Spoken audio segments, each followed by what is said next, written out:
ko na ang Panginoon ay narito sa ating kalagitnaan. Amen. At kung alam natin that God is here in our midst, tayo ay tunay nga buong puso, buong kaisipan ay ifo-focus natin sa pakikinig ng kanyang banal na salita. And this time, dahil ito po ay month of June at ang ating theme ay Apostles' Creed. At bagaman nabanggit na po ni Pastor Jace last Sunday, yung ilang bagay patungkol po sa life, everlasting o eternal life, ito po ay patuloy natin pag-aaralan this afternoon para higit na maging maliwanag sa bawat isa sa atin. At lalo kayo na medyo wala pang 1 year kay Lord or 1 to 2 years kay Lord, you have to understand everything. Why we go to this place, why we serve the Lord, ano ba ang ating ginagawa, bakit natin ginagawa itong mga bagay na ito. Dapat po maintindihan natin at pag may nagtanong sa atin, ay dapat nating maipaliwanag ng maliwanag. Ano ba itong kadahilanan? Bakit minamahal natin ang Panginoon? Amen. Bakit tayo every Sunday ay nandito? Bakit tayo committed and dedicated sa paglilingkod sa ating Diyos na buhay? Apostles' Creed, yung number 8 po ng ating topic is, ating pong basahin ang 1 to 8, sabay-sabay po tayo begin. I believe in God, the Father Almighty, Creator of heaven and earth too. I believe in Jesus Christ, His only Son, our Lord. 3, I believe in the Holy Spirit. 4, the Holy Catholic Church means Holy Universal Church, not RCC. 5, the communion of saints. 6, the forgiveness of sins. 7, the resurrection of the body. And 8, and the life everlasting. Amen. Praise God. Ito po ang ating topic. Ito pong number 8. At tingnan po natin, dyan sa 1 to 8 na yan, ang sabi po ay I believe. Ibig sabihin, ang bawat isa na nandito ay believers. Sabihin mo sa bawat isa na katabi mo, believers. Dapat nating maintindihan, ano ba ito? Pag sinabing ikaw ay believer o mananampalataya, ano bang kahulugan na ikaw ay isang mananampalataya? Sa next slide, unang-una, kaya ikaw ay naging mananampalataya o tinawag na believer, it is because you accepted the Lord Jesus Christ in your heart and you are given the right to become God's child. Hindi pwedeng maging believer o mananampalataya o tawagin siya na mananampalataya ng ating Panginoong Hesukristo kung hindi niya pa tinanggap ang Panginoong Hesus sa kanyang buhay. At wala pa rin siyang karapatan na tawaging anak ng Diyos. Kaya napakahalaga po nitong talata na itinuturo sa atin ng Biblia sa John chapter 1 verse 12. Ang ginagamit po nating version ay English Standard Version sa English. At kung Tagalog naman po ay Magandang Balita Biblia. So basahin po natin John 1 verse 12, malakas sabay-sabay, begin. But to all who did receive Him, the Lord Jesus Christ, who believed in His name, He gave the right to become children of God. So ang mga believers ay yung mga sumampalataya sa ating Panginoong Hesukristo. At sila lamang yung binigyan ng karapatan na tawaging mga anak ng Diyos. Kaya nakaupo ka dyan, kayo mga kabataan, kayo mga hindi kabataan. Are you sure in your heart na ikaw ay sumasampalataya sa ating Panginoong Hesukristo? Dapat mo ring maintindihan ano ang pinapanampalatayanan mo. Hindi lang yung kilala mo ang pangalan niya na Jesus Christ, na Lord Jesus Christ. Ang sabi sa next slide, unang Korinto 15, talatang 3 hanggang 4. Ito po yung mga talata na nagpapahayag ng mga bagay na pinapanampalatayanan ng lahat ng mga tinatawag na believers o mananampalataya. Babasahin ko po sa inyo, Magandang Balita, Biblia, talatang 3. Sabi ni Apostol Pablo nung siya ay sumulat sa mga taga-Korinto, ang sabi niya, sapagkat ibinigay ko sa inyo bilang pinakamahalaga sa lahat ang tinanggap ko rin. Ano yung tinanggap ni Apostol Pablo? Pwede po yung bata, paupuin natin para hindi nakaka-distract sa attention. Kasi doon nanonood ang mga tao sa pagtakbo ng mga bata. Yes, sabi, ibinigay ko sa inyo bilang pinakamahalaga sa lahat ang tinanggap ko rin. So sabi, pinakamahalaga sa lahat.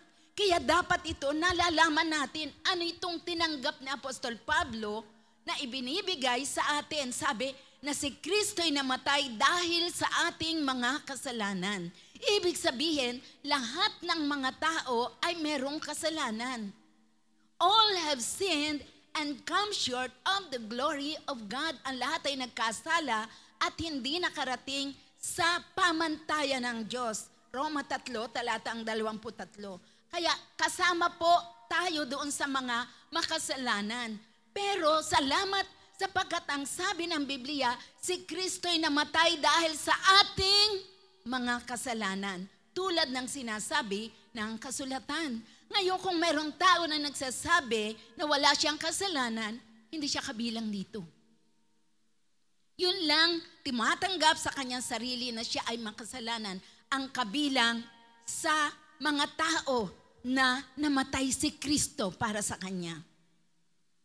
Kung naniniwala ka na si Kristo ay namatay para sa iyong mga kasalanan, meron kang tagapagligtas. Binayaran na ang kasalanan mo. Kaya wala ka ng kasalanan, kapatid.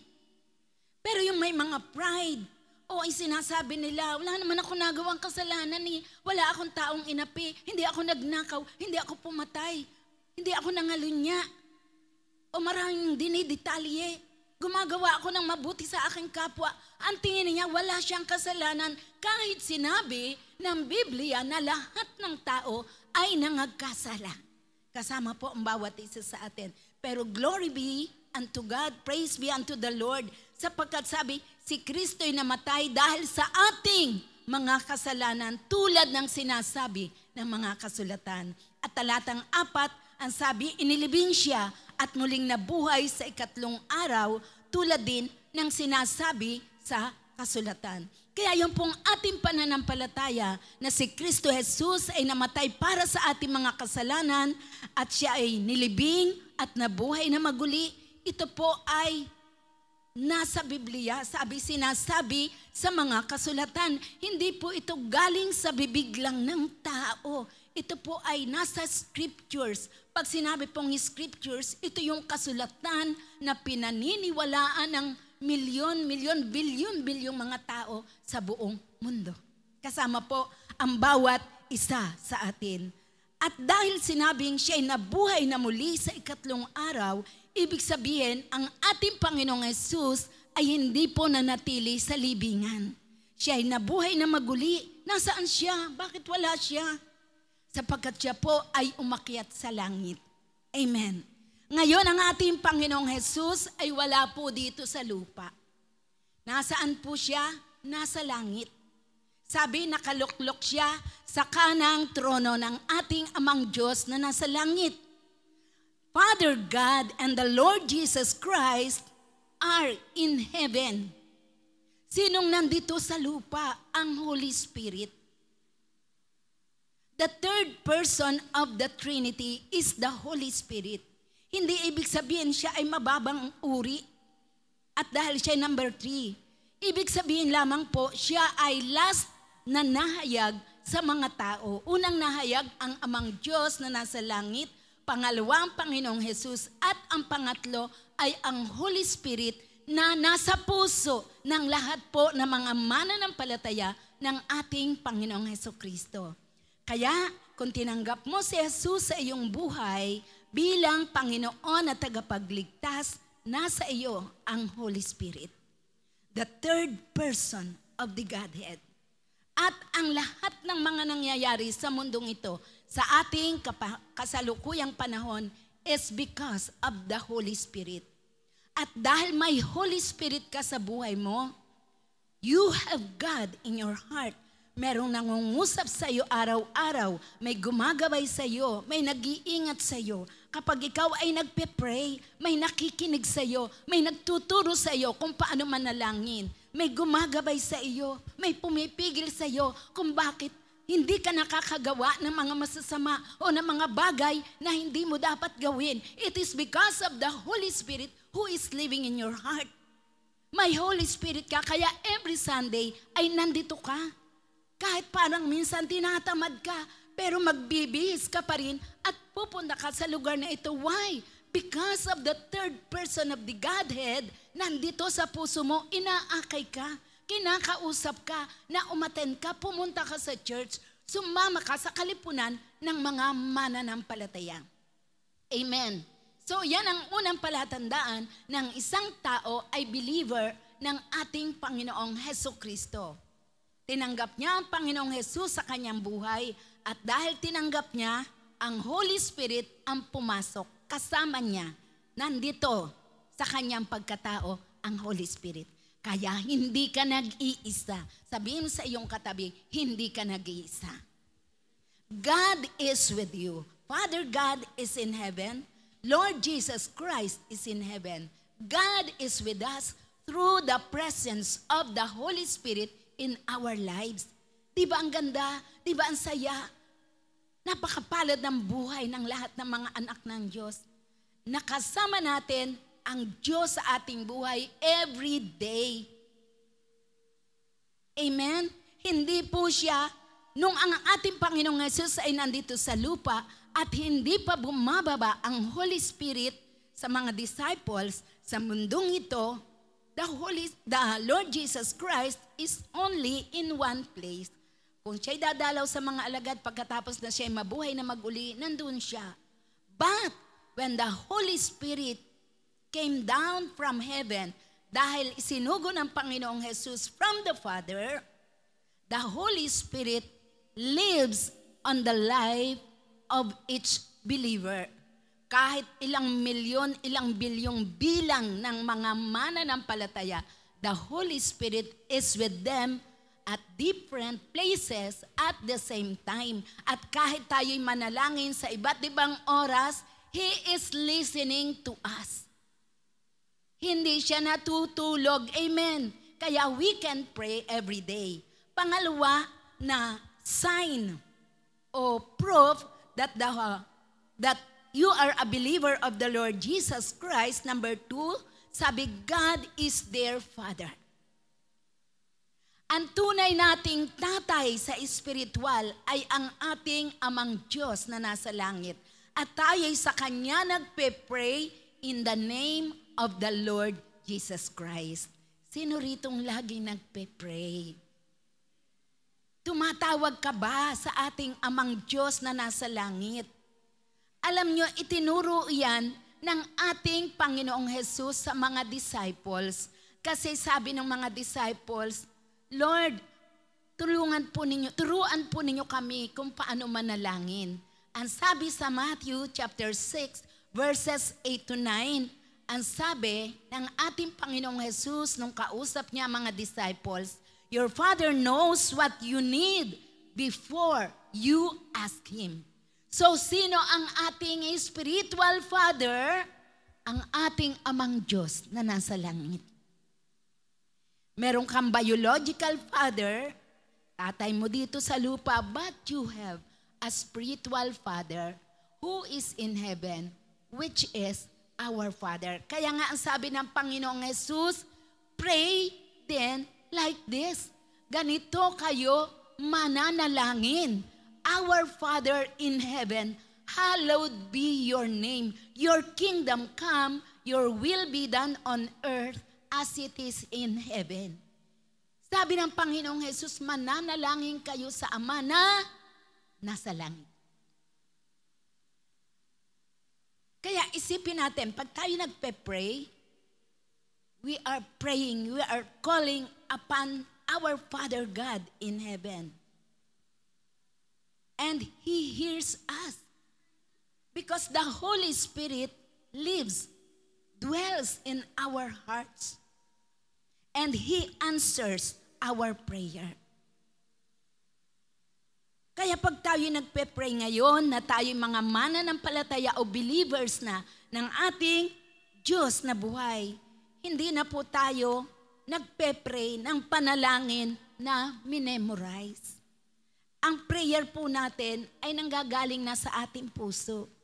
Kapag tayo nag-pray na aming Ama na nasa langit, Father God, talagang galing dito sa puso natin. Hindi natin naalala yung panalangin ng kung sinong tao. Amen? Tayo po na mga anak ng Diyos ay dapat lagi nagpe-pray sa ating Amang Diyos na nasa langit. Upang maranasan natin ang masaganang pagpapala, biyaya, katugunan, pagtulong ng Diyos sa ating mga buhay araw-araw. Kasi, sabi, sa Kanya po nanggagaling ang lahat ng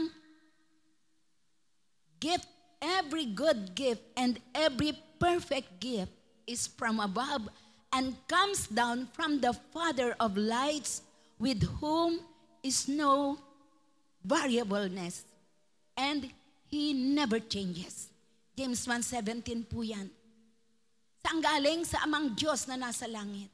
At ibinibigay po niya sa atin ang mga gifts, ang mga answers niya sa ating prayers through the power of the Holy Spirit who dwells in our hearts. Kaya ito po'y encouragement sa bawat isa sa atin na lagi po tayong mag-pray. Lalo na po sa mga araw na ito, we need to pray, pray, pray, pray more and more. Huwag po tayong tatamad din na mag-pray. Napakahalaga po, ito po'y hininga natin. Kung paano pag hindi ka huminga, sige nga, pigilin mo nga iyong hininga kahit 3 minuto. Aba, hindi magiging maganda ang buhay mo, baka mahimatay ka pa o matuluyan ka. Ganon din po ang pananalangin, ang pakikipag-usap sa ating Amang Diyos na nasa langit.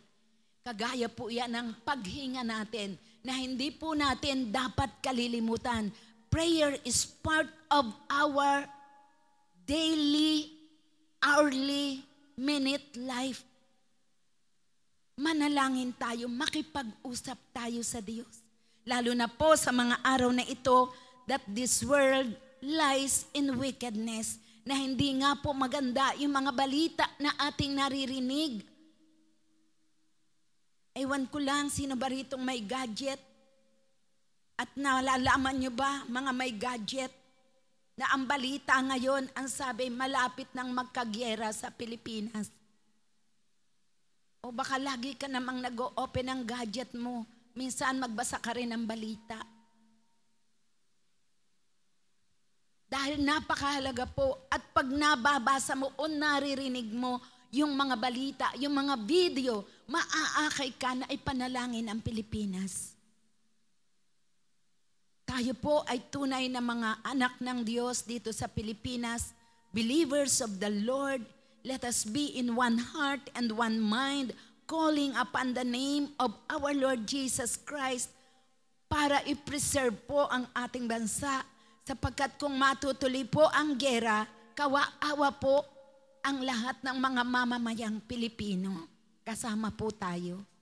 At ayaw po nating mangyari yon. Amen. Pangatlo, natanda na ikaw ay believer o mananampalataya ng ating Panginoong Jesus, ikaw ay pinalaya na sa kasalanan. Romans chapter 6 verse 22 ang sabi, but now that you have been set free from sin. Again, ang sabi, you have been set free from sin. Ikaw ay pinalaya na sa kasalanan and have become slaves of God. The fruit that leads to, the fruit you get leads to sanctification or holiness and eternal life. Bakit naman ba puro English yung kay Pastora na verse? Alam nyo, lalo kayo mga kabataan, magbasa rin po tayo ng English. Kasi it's very important for us na matuto rin po tayong mag-English. Hindi naman po sasabihin, hindi tayo nagmamahal sa sariling wika pag tayo natuto ng English. Kasi mahalaga po ito. Sa school, makinig ka, magbasa ka ng mga English. Alam niyo po, ang dami ngayon ng mga kabataan, mga estudyante, hindi marunong magbasa ng English. Hindi marunong mag-English, pero tapos ng high school. Yung iba tapos ng college. Hindi naiintindihan ng English. Dapat po marunong tayo. Kaya ito po, in-English ko na po. Pero hindi ako magsasorry sa inyo. Kasi pag tayo po ay nagbabasa ng English, pinaliliwanag naman po sa inyo sa Tagalog, maintindihan din po natin. Ang ganda nga po kung meron kayong Diglot Bible, yung English Tagalog. Kung anong version ang gusto nyo, merong mga Good News Bible at saka Magandang Balita, Biblia. Magkatabi po yan, isang Bible, sa left side ay English, dito sa right side ay Tagalog. Kaya maintindihan mo, di ba? Ngayon, kung sabi na, hindi ko talaga maintindihan yung English na yan, kahit anong gawin ko. Wala talaga, parang ang binabasa ko yung Chinese. Sabi mo lang yon, kasi ang English naman, hindi naman sulat Chinese na pag ganun-ganon, di ba? No? Magbasa ka, matututo ka rin. Amen! Pag nag-umpisa ka, matututo ka. Pero pag hindi ka mag-uumpisa, hindi ka matututo. But now you have been set free from sin. Sa mga believers po yan sinasabi, pinalaya ka na sa kasalanan at sabi, ikaw ay naging alipin ng Diyos. Ibig sabihin po, dati tayo ay alipin ng kasalanan. Yung kasalanan ang boss natin. Alam nating masama magsinungaling, alam nating masama ang gumawa ng masama, pero ginagawa pa rin natin because we are slaves of sin. Pero ngayon, hindi na, pinalaya ka na. Amen. Sabi ng Bible, pinalaya ka na. Kaya tanggapin mo yan na ikaw ay malaya na sa kasalanan at ikaw ay naging lingkod o alipin ng Diyos. Ang Diyos na ang iyong sinusunod. Sabi, the fruit you get leads to sanctification. At dahil ngayon, ikaw ay alipin na ng Diyos, ang sabi, ang bunga na yan ay nagdudulot sa iyo ng kabanalan. At ang dulo nito ay buhay na walang hanggan, eternal life. Ngayon, bakit po ako nagkakasala pa rin po ako? Ginusto mo. Kasi, ikaw ang nag-decide. Pero kung ipapasya mo na hindi ka na magkakasala, hindi ka na magkakasala. Paano po mahina po ako talaga Tinanggap mong mahina ka. Pero kung tatanggapin mo na tutulungan ka ni Lord na huwag nang magkasala, hindi mo na magagawa yung kasalanan. Hindi naman ibig sabihin perfecto tayong lahat. Nakakagawa pa rin po ng mali. Pero merong mga kasalanan na kaya po natin gamitin ang ating pagpapasya para hindi po natin magawa yung kasalanan na yun. You have to decide bago mo magawa yung kasalanan na yun. Merong kasalanan na nagulat ka na lang, nagawa mo na, kagaya ng pagiging marites, pagiging madaldal. Minsan, ayaw mo na maging marites, pero mamaya, yung palang sinasabi mo, pagiging marites na, kasalanan yun, di ba? Di mo na napigilan. Pero merong kasalanan na bago mo magawa, talagang magpapasya ka muna. Yun. Kung anong pinasya mo, yun talaga ang mangyayari. Pero, I believe, bilang mga anak ng Diyos, araw-araw, pinapalakas tayo ng Panginoon. Kung noon man nakakagawa tayo ng mali, nagpapasya tayo ng mali. But as you grow deeper and deeper and deeper in your Christian life, nagmamatured ka, siyempre, from glory to glory, sabi nga, we will attain the full stature of our Lord Jesus Christ. Amen. Kung nananampalataya ka, mangyayari sa iyo yan. Tutulungan ka ng Panginoon. Pero kung ang sasabihin mo naman ay negative ka, at sasabihin ako, di mangyayari yan. Ganito na lang ako, hanggang dumating si Lord, makasalanan pa rin ako. No! Sabi, you have been set free from sin. Totoo ang Biblia, amen? Sabi mo sa iyong katabi, totoo ang Biblia. Pinalaya ka na. Malaya na po tayo. Sabihin mo ng 3 beses, malaya na ako sa kasalanan. Malaya na ako sa kasalanan. Malaya na ako sa kasalanan. Amen. Palakpakan natin si Lord. Pinalaya na tayo ni Lord. Next slide, the word everlasting, sabi ang topic natin is life everlasting. The word everlasting means eternal o walang hanggan. Pareho lang po yan, perpetual or forever. Pag sinabing eternal life, it means when life ends here, it continues somewhere else.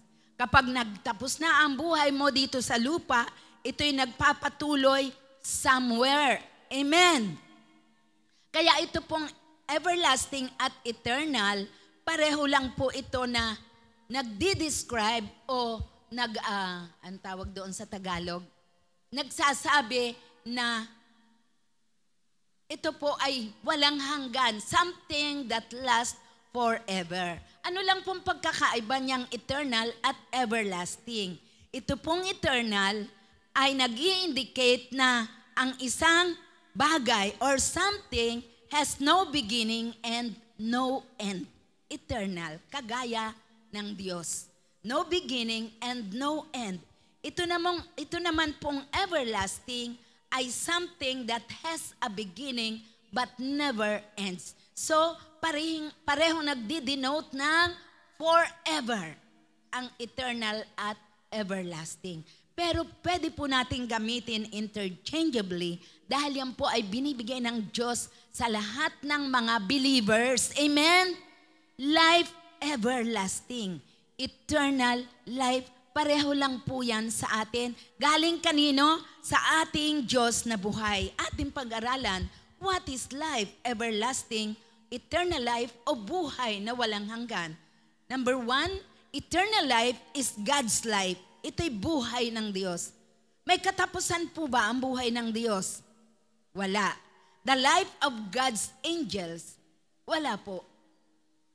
Eternal po ang buhay nila. At ito po ay buhay ng mga banal ng Diyos. Kasama po yung mga believers, mga iniligtas ng ating Panginoong Jesucristo. Ito po yung buhay nila. Everyone na merong Holy Spirit, dahil tinanggap nila si Kristo Jesus sa kanilang buhay bilang Panginoon at tagapagligtas, binigyan po sila ng tinatawag na eternal life o life everlasting. Para po sa mga banal, itong eternal life, ito po ay isang uri ng buhay na buhay natin dito sa lupa.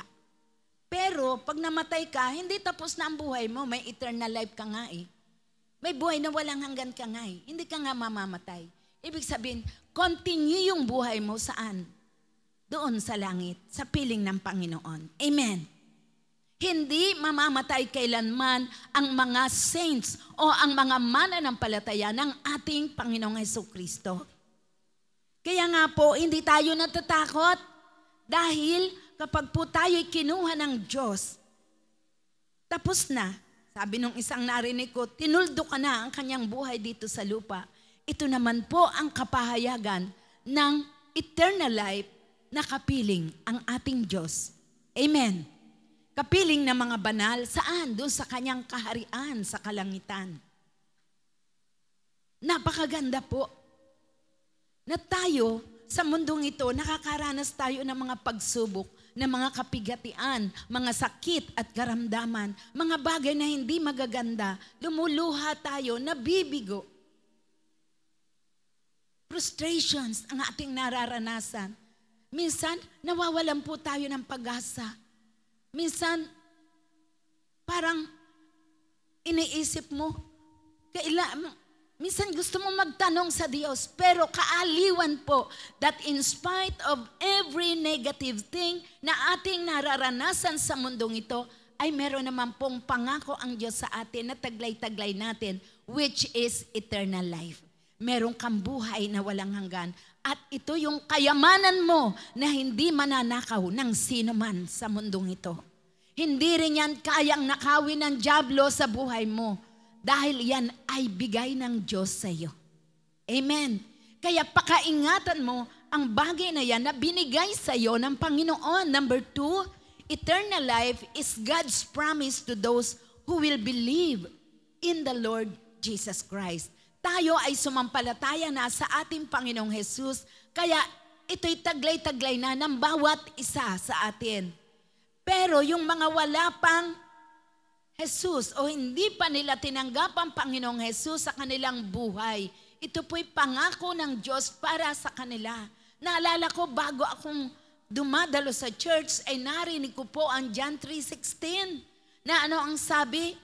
Basahin natin sabay-sabay. Begin, for God.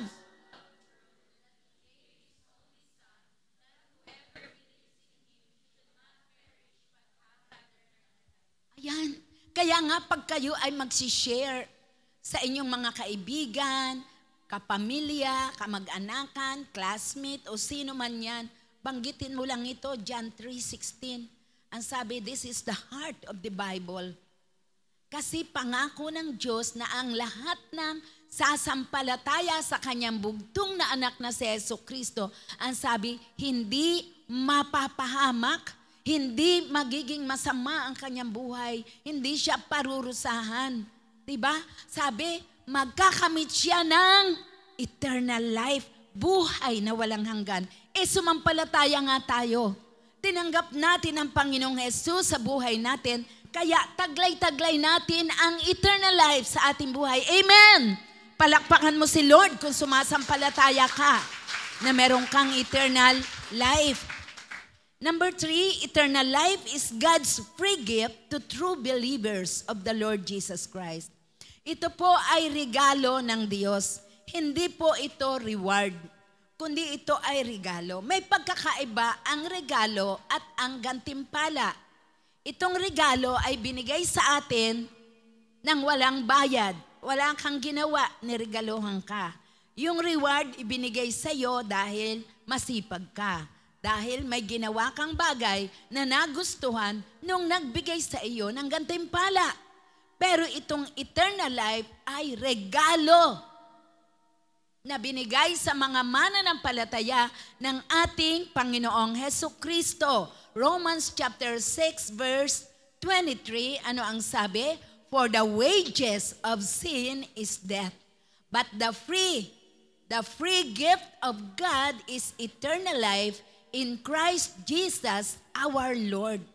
So dalawang bagay ito, ang kasalanan ay merong kapalit, kamatayan. Yang kamatayan na ayan ay hindi end ng iyong paghinga, kundi yan po'y katumbas ng walang hanggang pagkahiwalay sa Diyos. Death. Sapagkat ang isang tao na hiwalay sa Diyos ay patay. Wala po siyang buhay.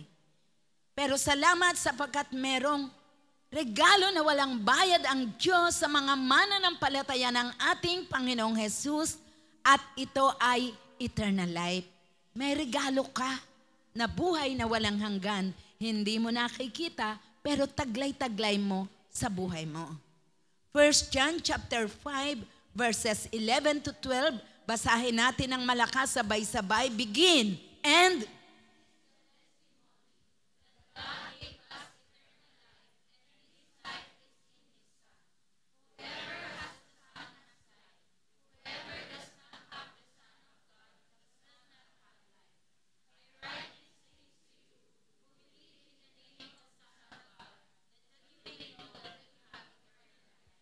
ganda po.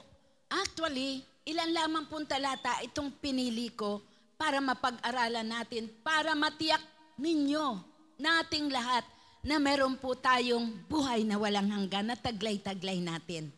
Amen. Sabi, at ito ang patotoo na ang Diyos ay nagbigay sa atin ng buhay na walang hanggan, at itong buhay na ito ay nasaan?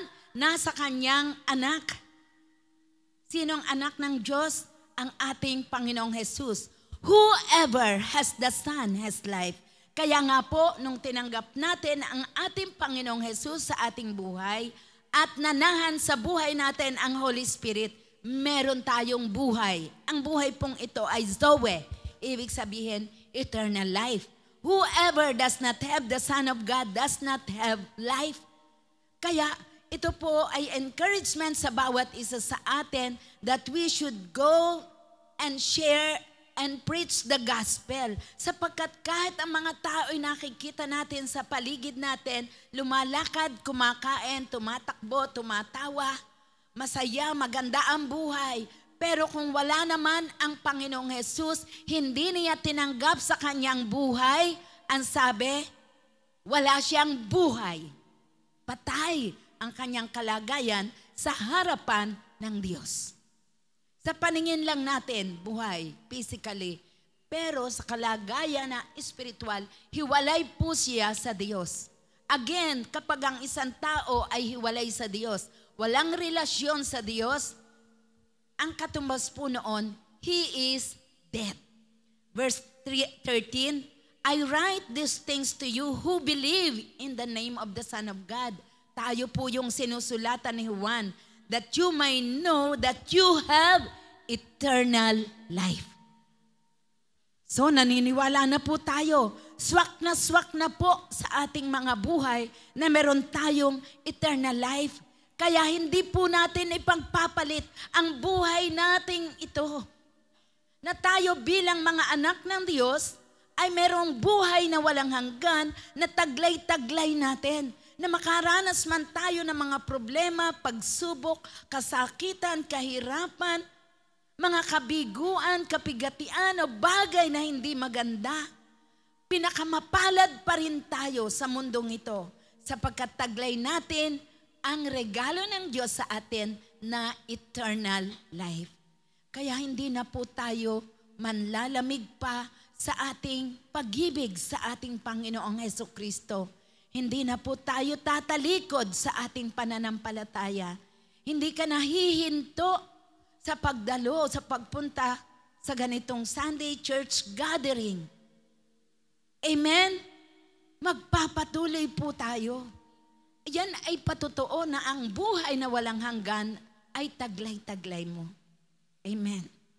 Ang sarap po, ang ganda ng kalagayan mo bilang isang anak ng Diyos. Number 4, eternal life is found in an experiential knowledge of God the Father and the Son. Kanina ay binanggit ko po sa bawat isa na ang mga anak ng Diyos ay merong Ama na nasa langit. Feel mo ba ito, kapatid? Tanungin kita. Feel mo ba na meron kang tatay na nasa langit? Hindi lang tatay dito sa lupa. Feel mo ba in your spirit, in your heart, na meron kang tagapagligtas, ang Panginoong Hesukristo? Amen. Dapat po. Kung feel mo yan, naiintindihan mo yan, ikaw talaga ay merong eternal life. Sapagkat kung sinasabi mo, wala po eh. Hindi ko nga alam kung totoo yun na may tatay ako sa langit eh. Na ako niligtas ng Panginoon. Siguro, kailangan mo pang manampalataya muli. Kailangan mo muli na tanggapin ang Panginoong Jesus sa buhay mo. Para malanasan mo ang pagpasok ng Holy Spirit sa iyong buhay.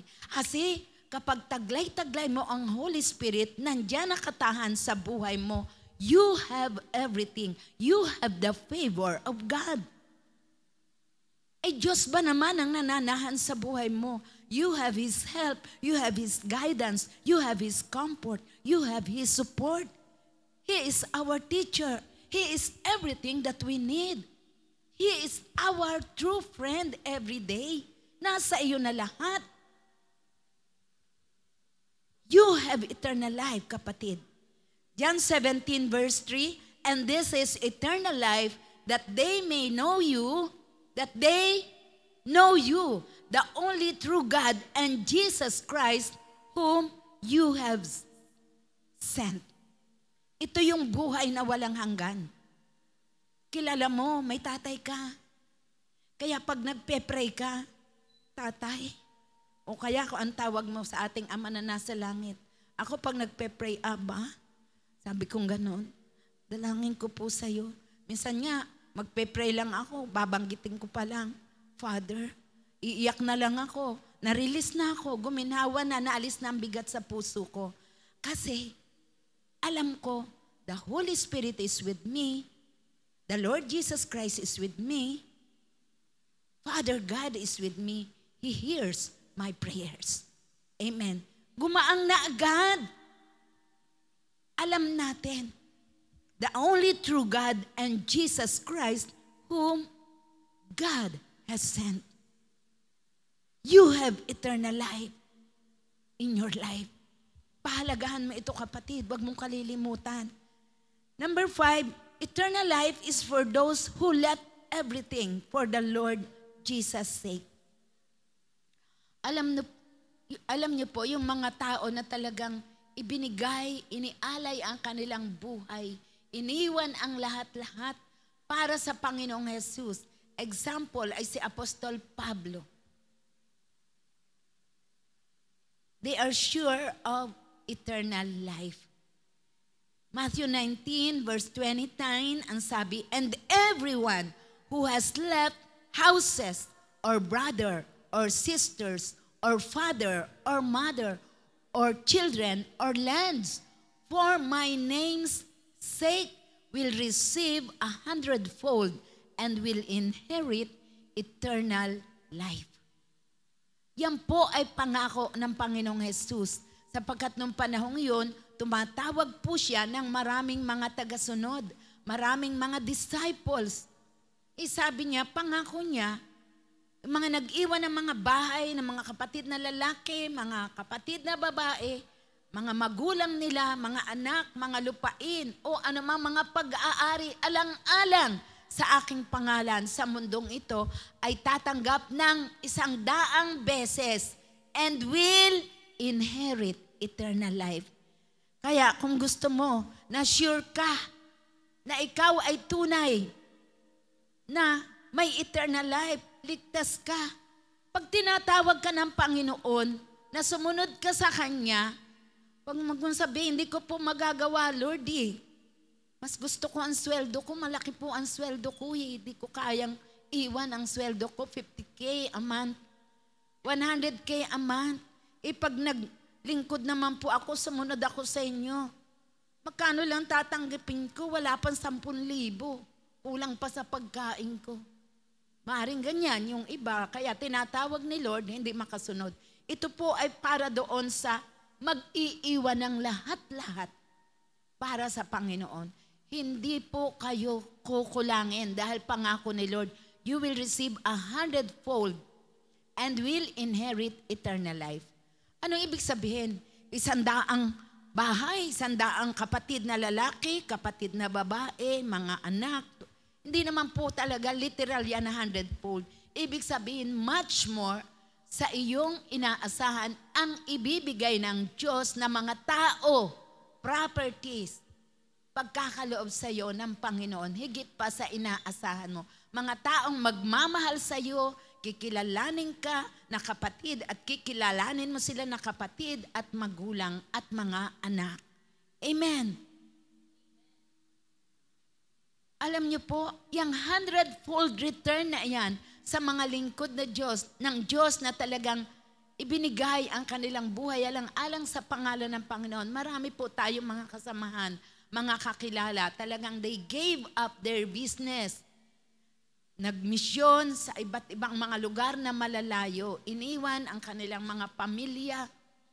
Minsan umuwi lang every 3 months, every once a year, or once every semester. Ganyan. For the name of the Lord Jesus Christ. Sabi, they will inherit eternal life. At ang napakaganda po nito, yung mga tao na yun, bakit nagagawa nila yun? Sapagkat pinapalitan po ng Diyos ng 100-fold love, joy, peace, contentment, provisions, abundance.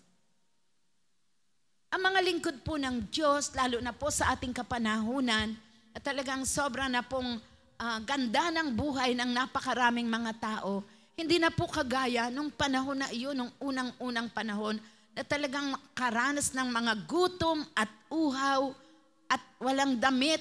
Ngayon po, sagana na po ang mundo sa lahat ng mga provisions ng Panginoon. Gagamitin ang mga tao na nasa paligid mo.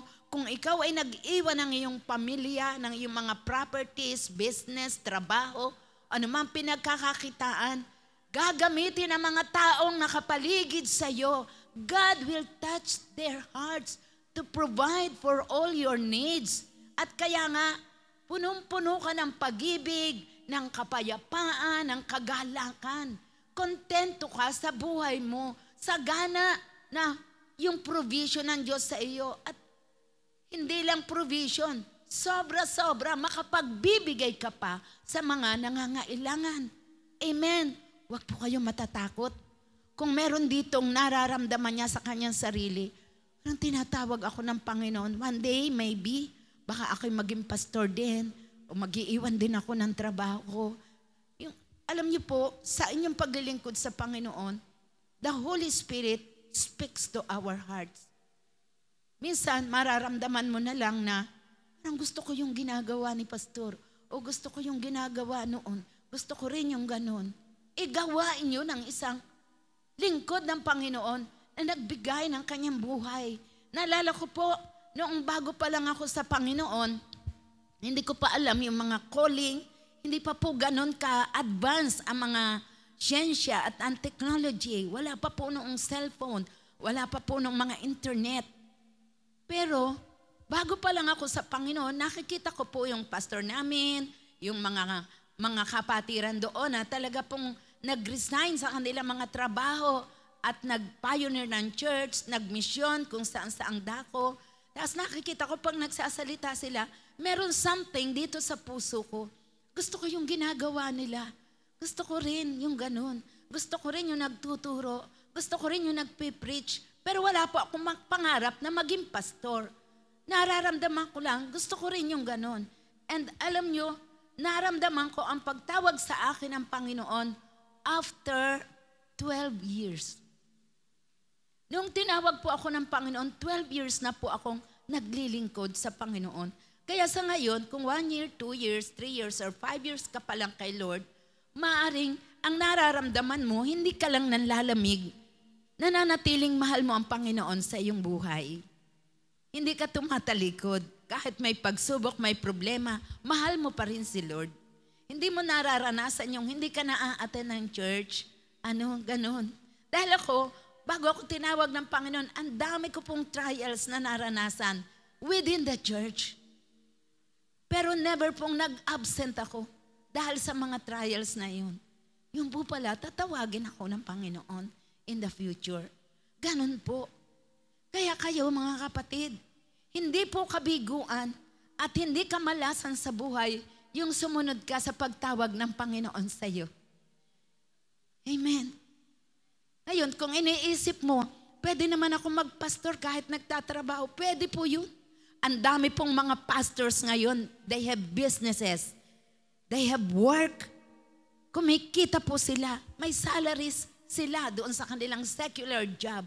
Pero nakakapag-pastor po sila, nakakapag-pioneer, nakakapag-plant ng mga satellite churches. Ang importante lang po, sumusunod tayo sa pangungusap ng Holy Spirit sa ating mga buhay. Amen. You have eternal life. Narinig ko po yan doon sa isang lingkod ng Panginoon. Ang sabi niya, susunod na nga ako sa pagtawag ng Panginoon. Kasi dati umaayaw pa ako Kasi sabi ko, ang dami kong titiisin, pero susunod na ako. Kasi pag hindi ako sumunod, baka yung taglayg-taglayg kong buhay na walang hanggan, mawala pa sa akin. Kasi kung pinahahalagahan ko ang kayamanan, ang trabaho ko, ang mahal ko sa buhay, kaysa pagtawag sa akin ng Panginoon, posible na mahiwalay pa ako sa Panginoon. Amen. Hindi ka pababayaan ni Lord. Anak ka na yan. Tapat ang ating Panginoon. Amen. Kahit maraming nakikita ka sa paligid, talagang everything in this world, talaga naman pong pagnanaisin natin, ang tawag doon, maaring kumilos ang lust of the flesh, lust of the eyes, and pride of life. Pero sabi ng 1 John 2:15 to 17, do not love the world, neither the things that are in the world. If anyone love the world, the love of the Father is not in him. For all that is in the world, the lust of the flesh, the lust of the eyes, and the pride of life is not of the Father, but is of the world. And the world passes away, and the lusts thereof. But he who does the will of God abides forever. Masarap po na maglingkod sa Panginoon. Sino ritong maraming memory verse? No, ako'y bagong Kristiyano, wala pong nagsabi sa akin na mag-memorize ako ng mga verse kasi wala po kami nung G12, wala po nung mga training akong na-attenan, wala naman pong nag-disciple sa akin na mag-memorize ka araw-araw ng isang talata. Sinusunod ko lang po kung ano yung pangungusap sa akin. Pag nagpe-prayer and fasting, pag nag-overnight, may nag-aakay sa akin, may notebook ako, sinusulat ko. Hanggang sa nakaka-memorize po ako ng mga talata. Hanggang ngayon po, hindi ko po nalilimutan yung mga talatang na-memorize ko. Buti na lang, noong bata pa ako na yun, nag-memorize na ako ng mga verses. Kasi po ngayon, nagsisikap akong mag-memorize ng mga verses. Ang hirap na pong makamemorize at this my age. Kaya kayo, mga kabataan na nandito, I am your pastora.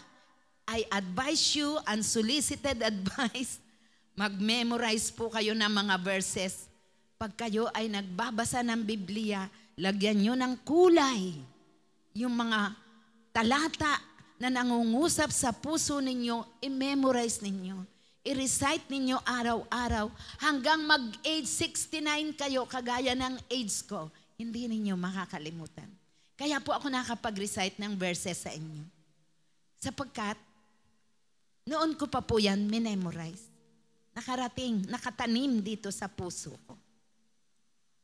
This is the right time for you. Magbasa ka, mag-aral ng Biblia. Isulat mo mga talata, basahin mo araw-araw. Magkaroon ka ng notebook. Huwag mong sabihin, narito po sa cellphone ko ang aking U-Bible. Hindi mo mamememorize. Totoo po yan. Kasi ngayon po na ako'y nahihirapan ng magbasa ng Bible talaga, siyempre may U-Bible din ako. Ang dami kong version doon sa aking gadget. Pero hindi po ako nakapag-memorize kahit isang verse na doon ako nagbasa sa gadget ko. Nakaka-memorize po ako pag doon ako mismo nagbasa sa aking Biblia. Kaya doon po kayo mag-memorize. Kulayan ninyo.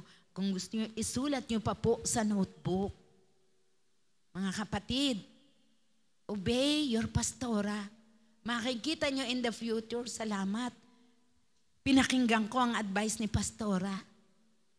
Magpapasalamat kayo dahil makikita ninyo na tama pala. Pero kung kayo magbibingi-bingihan, sasabihin nyo, ay, di naman totoo yan. Susundin pa rin ninyo yung sarili nyong gusto, kayo rin po mawawalan in the future. Ang sarap po na marami kang marirecite na verse. Pag ikaw ay nag-share sa mga tao, i-quicken lang ni Lord sa mind mo yung memory verse mo. May isi-share mo na sa Kanya. Kung wala kang memorize, nagtanong pa sa iyo yung tao, paano mo naman nalaman na ganito, ganito? Wala kang memory, alam mo, nabasa mo yun, di mo alam kung saan mo hahanapin. Diba? God is giving us wisdom. Ano ang ating gagawin?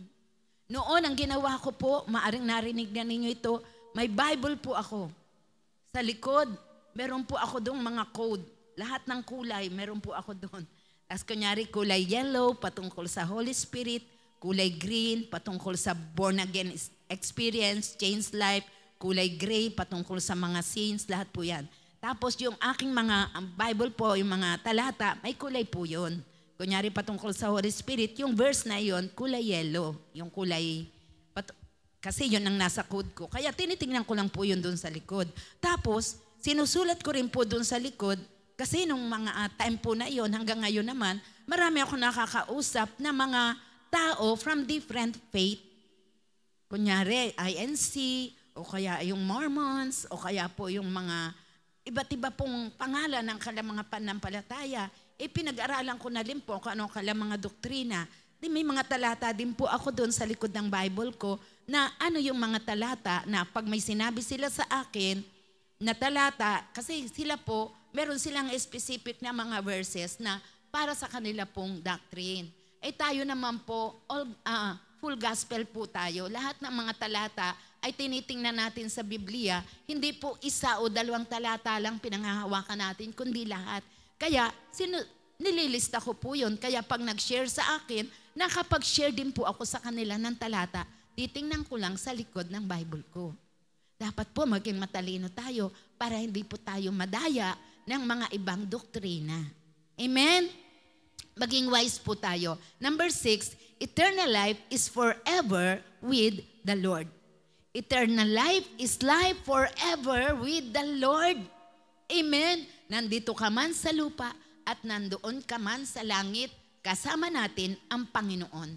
It is a life of endless fellowship with God and His angels and all the people whom He has given this gift. Ito po yung pinakamagandang kasama natin araw-araw, ang mga anak ng Diyos dito sa lupa. At syempre, mga anak ng Diyos, alam natin, God is with us. The ministering angels ay nasa paligid din po natin, di ba? Binabantayan tayo ng ating mga guardian angels at mga ministering angels. Kaya nga po tayo, naliligtas po tayo sa mga aksidente, dahil ginagabayan tayo, nililigtas tayo, iniingatan tayo. Kung magtatanong ka naman, paano po meron pong na-aksidente, hindi nakaligtas? Yung bagay na yun, hindi ko masasagot. Pero ang alam ko, ang sabi ng Biblia, God protects each and every one of us. Maaring may layunin ng Diyos doon sa buhay ng tao na yun, kaya siya nakaranas ng aksidente. Kagaya rin po ako, nakaranas din po ako ng aksidente. Na natamaan nga po ako ng stray bullet. Pero may purpose si Lord kung bakit naranasan ko yung bagay na iyon. For me, para lalo ko siyang i-glorify sa aking buhay. At lalo akong maging maapoy, mainit sa paglilingkod sa Panginoon. Never po ako na ako nakaranas ng pagsubok na iyon na mabigat at sabihin of all the millions of people, hundreds of thousands dito sa Manila, ay ako naranasan ko na ako matamaan ng bala, ako na pastora. Pero hindi po ako nagtanong kasi I understand God's purpose. Kaya kung may naranasan kang negative things sa buhay mo, just ask God kung hindi mo naintindihan. Pero ang alam ko, may layunin si Lord. All things work together for good to them who love God, to them who are the called according to His purpose. Sa book of Romans po yan. Amen? So, it is a life of endless fellowship with God. Sino ba makikipag-fellowship kay God? Sa ating Ama na nasa langit, sa ating Panginoong Hesus, sa Holy Spirit. Di ang mga banal, ang mga anak ng Diyos, sa mga angels ni Lord. Diba?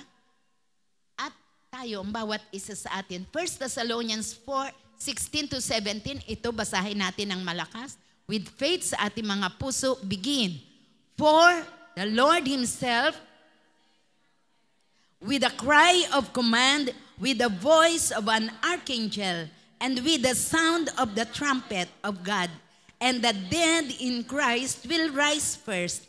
Then we who are alive, who are left, will be caught up together with them in the clouds to meet the Lord in the air, and so we will always be with the Lord.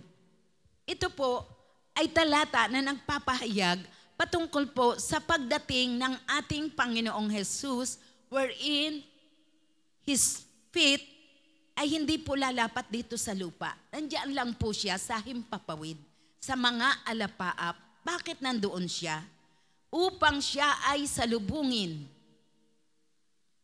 ng kanyang mga mananampalataya na kagaya ng bawat isa sa atin. Dapat po, ito, memorize po natin itong talatang ito. Kasi ito yung kaaliwan, encouragement ng bawat isa sa atin. Sabi, to meet the Lord in the air, and so we will always be with the Lord. Diba ang ganda? Sasalubungin natin ang Panginoon saan? doon sa himpapawid. At sa Panginoon tayo magpakailanman. Maaring kung first time mo na narinig itong talatang ito, ano yan? Pangarap ba yan? Panaginip ba yan? Mangyayari ba talaga yan? Panampalatayanan mo dahil sinabi ng Bible. Ang sabi, ang Panginoon ay bababang mula sa langit na may cry of command. Sa ibang salin ang sabi, with a shout, with the voice of an archangel, and with the trumpet of God. So yan ang mga signs. May sigaw na maririnig sa araw na yon ang mga mananampalataya. Ikaw, sabi mo sa iyong katabi, ikaw, makakarinig ka ng sigaw na utos. Bakit kaya utos? Abay, siguro kung natutulog ka, gising na. Bango na anak ka na, maaring ganon. Paano po kung nag-gadget po ako noon? Stop na yan, maaring ganon. Liban na lang kung, hindi ko lang alam kung tatawagin ka ni Lord pag iba yung ginagadget mo sa oras na yon. Kaya tiyakin mo, kung nag-gadget ka nagbabasa ka ng Bible o kaya maganda yung iyong ginagawa sa gadget mo. And sabi, with the cry of command, with the voice of the archangel, and with the sound of the trumpet of God. Kakaiba ito. Alam niyo, ako excited na marinig yung trumpeta ng Diyos. Sa sa aklat ng 1 Corinthians, hindi natin bubuksan doon, nakalagay po doon, last trumpet. Ibig sabihin, maraming tunog ng trumpeta ang maririnig ng mga anak ng Diyos. Matagal na tunog ng mga trumpeta. Bakit matagal? Gigisingin ang mga natutulog, maging yung mga patay, mabubuhay maguli. Ang sabi, and the dead in Christ will rise first. Mabubuhay muna yung mga nangamatay na mananampalataya, yung mga na kay Kristo. Sabi, at tayo namang mga nabubuhay pa na naiiwan. Sabi, aagawin. Ano ibig sabihin ng will be caught up? Bawa, ikaw, I will caught up Camille. Di ba ganon? Parang ganon. Aagawin. I will, tama ba yun? I will catch. Hinuli, parang ganyan. Ano? Aagawin. Sabi, will be caught up together with them in the clouds. Yung mga patay at ang mga buhay ay aagawin dito sa lupa. Sabi, to meet the Lord in the air. Pagdating ng araw na iyon, ano ang sabi? We will always be with the Lord. Sa Panginoon na tayo magpakailanman. Amen. Kasi meron tayong eternal life. Yun lang po, hindi po lahat ng nangamatay. Yun lang pong may Jesus sa kanyang buhay. Yung narito ang Holy Spirit, mga tunay na mga mananampalataya. Kaya kung may namatay po tayong mga mahal sa buhay, na alam natin na binawian sila ng buhay, hindi naman po nila tinanggap ang Panginoong Jesus sa buhay nila. Namatay silang sinners, hindi po sila kasama doon sa mabubuhay. At kung meron po na nabubuhay sa mundong ito sa panahon na yon, kasamahan natin, kakilala natin na hindi po tinatanggap si Lord Jesus sa kanyang buhay. Inaaya mo nga dito sa church, ayaw sumama. Ay hindi po siya aagawin. Yun lang pong mga mananampalataya. Maliwanag ba mga kapatid? Kaya ingatan mo ang buhay mo. Kasi darating si Lord 101%. Amen. Number 7, eternal life is the final destiny of the righteous. Ang buhay na walang hanggan, ito yung pinal na patutunguhan ng mga mananampalataya. Sapagkat darating po ang Panginoon, siyempre, magkakaroon na po ng tinatawag na final judgment. Lahat po doon ay mabubuhay na. No. Pagsama yung mga makasalanan. Sabi, and this will go away into eternal punishment. Kung merong eternal life, meron din naman pong eternal punishment. Sino yung pupunta sa eternal punishment? Yung pong mga makasalanan. Yung hindi tumanggap sa Panginoong Hesukristo. Yung hindi naglingkod sa Panginoon. Yung mga tumalikod, ayaw na maglingkod. Ipinagpalit ang pag-ibig ni Lord at ang buhay na walang hanggan sa buhay sa mundong ito na puno ng kasalanan at kalayawan. Eternal punishment ang kanyang patutunguhan. But the righteous, sabi, into eternal life. Sino yung mga righteous? Mga tinubos ng Panginoon. Sino ritong tinubos ng Panginoon? Ikaw ba ay tinubos? Yes. Dito ang patutunguhan mo. Buhay na walang hanggan. Romans 2 verses 6 to 7. Begin, basahin ng lahat. He will render to each one according to his works. To those who by patience in well-doing seek for glory and honor and immortality, He will give eternal life. Lahat ay hahatulan ayon sa kanyang mga gawa. Sabi, yung sa kanilang pagtitiis at paggawa ng mabuti ay naghangad ng kaluwalhatian at karangalan at ano yung immortality? Yung naghahangad siya na hindi na siya mamamatay magpakailanman. Sabi, He will give eternal life. Hindi ibig sabihin doon pa lang ibibigay, kundi mahahayag na sa kanya na yung buhay niya ay walang hanggan. Dahil hindi siya parurusahan, hindi siya mamamatay. Hindi totoo sa kanyang buhay yung walang hanggang pagkahiwalay sa Panginoon. Eternal life. Ingatan po natin, mga kapatid.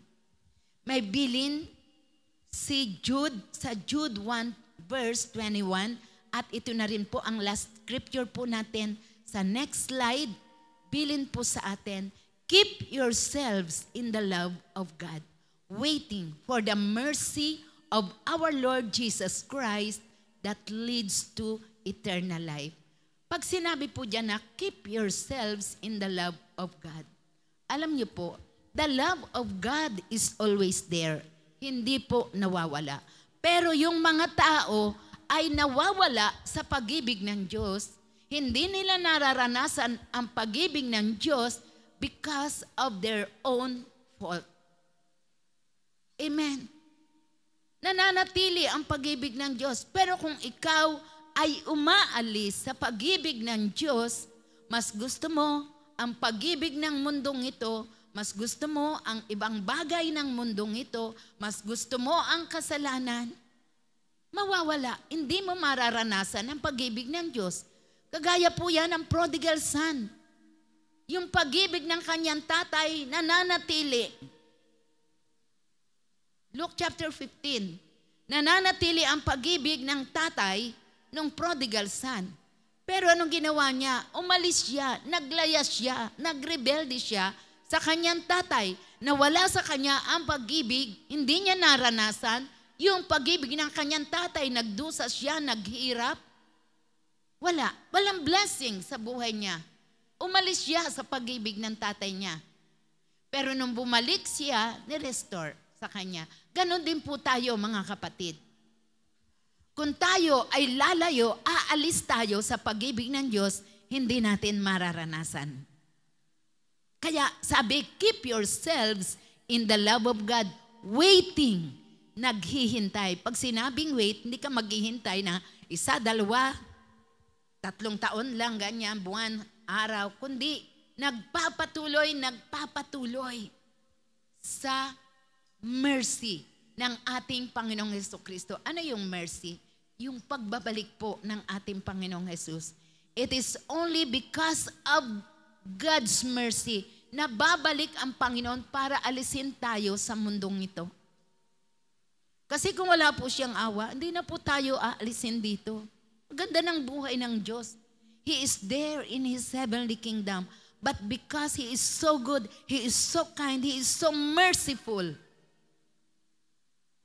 babalik po siya para po kunin ang mga nagmamahal sa Kanya.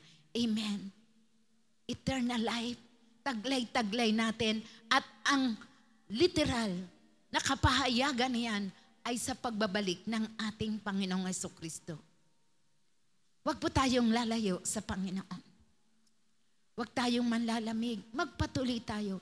Gawin natin ang Kanyang kalooban. Kung kinakausap ka ng Holy Spirit, gawin itong bagay na ito.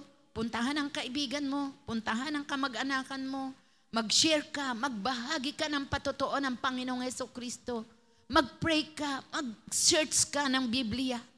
Maglingkod ka sa Panginoon, mag-worker ka, no, mag-mission ka, mag-pastor ka, o ano man ang pangungusap o pagtawag sa iyo ng Panginoon, sumunod ka. Dahil napakaganda ng inilalaan na buhay ng Diyos para sa iyo. Huwag po tayong susuway sa anumang pinagagawa sa atin ng Panginoon. Sapagkat ang buhay na pagsunod sa Panginoon, ito po yung katuparan ng isang fulfilled, complete, perfect life. Hindi po itong mundong ito, hindi ang kasaganaan, hindi ang kayamanan, hindi ang karunungan, hindi ang karangyaan, hindi yung ikay maging sikat. Matthew 16 verse 24, what shall it profit a man if he gains the whole world but lose his own soul? What shall a man give in exchange for his soul? Wala po. Pinakamahalaga ang buhay na walang hanggan na binigay sa atin ng ating Panginoong Hesukristo. Amen. Tayo manalangin. Iyoko po natin ang ating mga ulo.